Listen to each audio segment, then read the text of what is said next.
the church in her ministry is a ministry of service.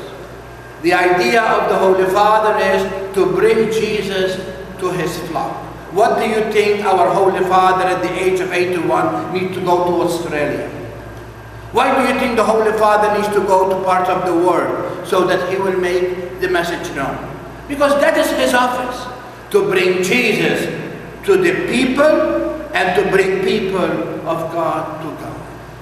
That is his office. And that's why the office of the Pope is that he create bishops, that he make bishops, so that they will go around the diocese of all over the world and bring the same message. And that's why it is reserved to the Holy Father, the consecration and the election of a bishop. As it's reserved for the bishop, the election of a pastor, and even his guidance in the diocese. But I like to see today why this is so. Because of those words of St. Paul. If you look very carefully, St. Paul today, he said, this is done because there is a greater glory. And that's what St. Paul said today. For from him, and through him, and for him, all things come to be. To him be glory forever. Amen. And that is the doxology. Everything is for him, everything is from him, and everything is again with him. And that is exactly why the church is the way it is. As the first reading said, the authority transferred from Shebna to Eliakim, so from Jesus to Peter, and so from Peter to all his successors, and to each one of us. Because we too have that, as we say, authority in the church, by serving the needs of one another. From this, the world comes to know you are my disciples, from the love, from the service, from being compassionate and being there for those who need you most.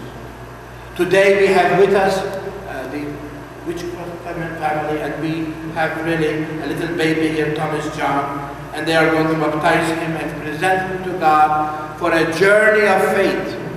But again, as I always say, baptism is not once in a lifetime. Baptism is a day in and day out commitment.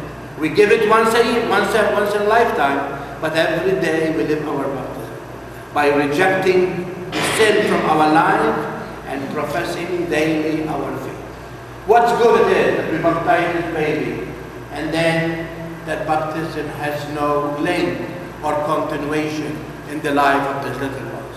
That's why we instruct the parents prior to the baptism. You met with Bill, and also we inspire today and we ask you that before you pass this great gift to Thomas John, make sure you are living that faith. If you are not living that faith, don't dare pass it on.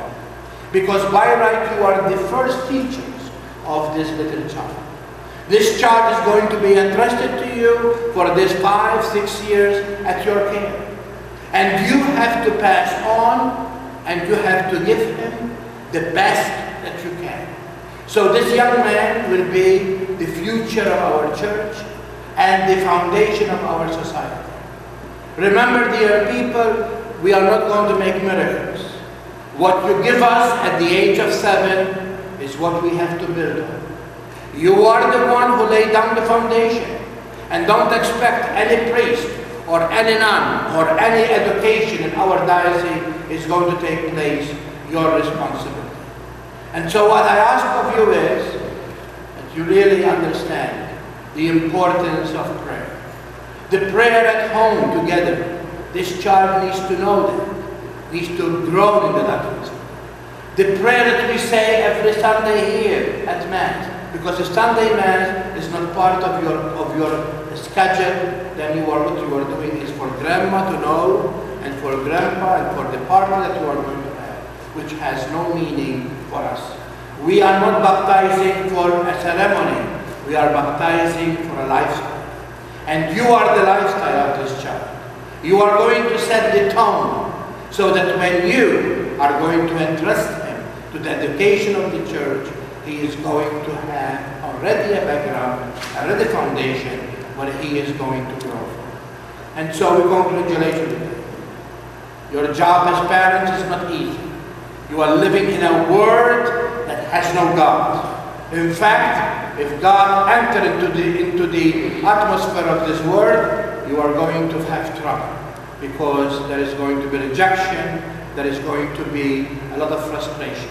And so what you need to do is this. Number one, that you have great love for each other, that you really live that love, that you have each other and you know to grow in that love for each other. Number two, that you are going to do the best you can to set a great example, not by what you say, because many times you say, go to church, and daddy is doing his fishing or doing whatever it is. That's not going to work. The other thing is that you are going to do the best you can, that you are going to walk in the journey of this little child together with your spouses. I don't know if you select the spouses because they have bucks. Because if you select them, I don't think so, because this 1 year, I don't think he is working here. But the other thing is this, that the sponsors are there because they have to be a role model. So dear sponsors, when this Thomas John is going to open his eyes and begin to recognize, he has to see in you someone that he admires from. Because you have been selected, because you have lived that faith. I open this to you. And because of that, I ask you to really help these parents as they continue to give the best they can, education and also spiritual life to this young boy. And now we are going to come to the celebration of the baptism, and the ritual itself is going to teach you and make you rich in that commitment